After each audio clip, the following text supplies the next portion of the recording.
My name is Carola, and I'm biking around Europe for 1 year, visiting Christian churches from many different backgrounds. After 8 months, I had made it to Sheffield in the UK, where I was now getting ready to get back on the road. I still have a really bad cough, but I just have to go for it today. Fortunately, the bike ride that day was not very long, and I got a very sweet welcome at my next Airbnb. The owners were also Christian and found my channel online. They were so nice to cook me dinner, and we had a really nice conversation.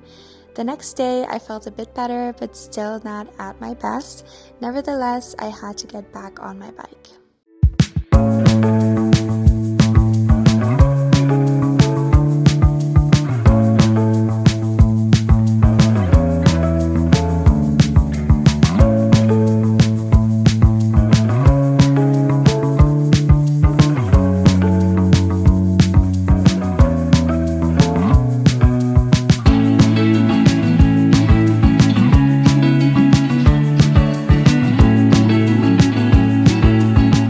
Once again, I had a flat tire, and on top of that, the wear and tear of the last 8 months created a problem with the clip, so I couldn't take the wheel off to fix it.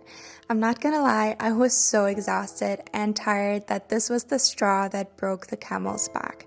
After giving up, I cried in the shower for 2 hours and for the first time actually debated to give up this whole trip.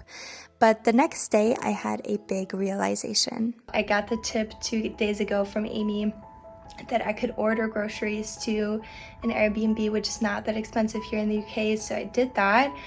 Obviously not knowing that I would now have a flat tire and wouldn't be able to, get groceries. The next grocery store is like, I think 1.5 hours away by foot, because now I don't have any point of transportation. So that alone is like, wow, I'm so grateful. On top of that, I had been a bit worried that the delivery person wouldn't find me, so I decided to sit outside for the 1 hour time period where it could arrive, but as I walked out, the delivery car was already backing up into the driveway, so I didn't even have to wait a minute for it. I also met the owner of the Airbnb who helped me fix my bike and even offered to give me a lift to the grocery store.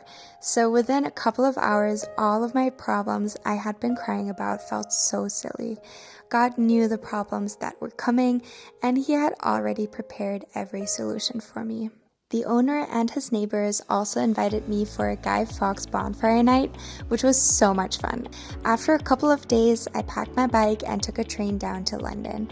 If you know me, you know how much family means to me.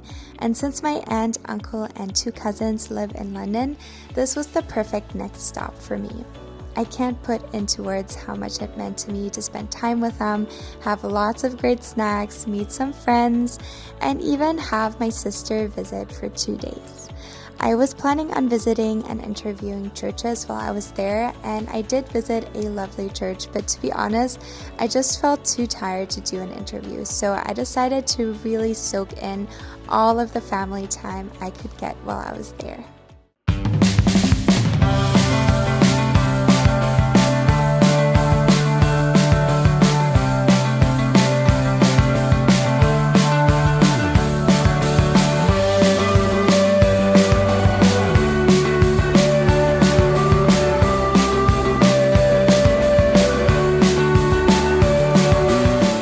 And that pretty much sums up my time in London. If you want to follow my journey, I would be really grateful if you could click the subscribe button down below and leave a comment if you like. I publish videos every Thursday or like this week Friday, so I will see you next Thursday.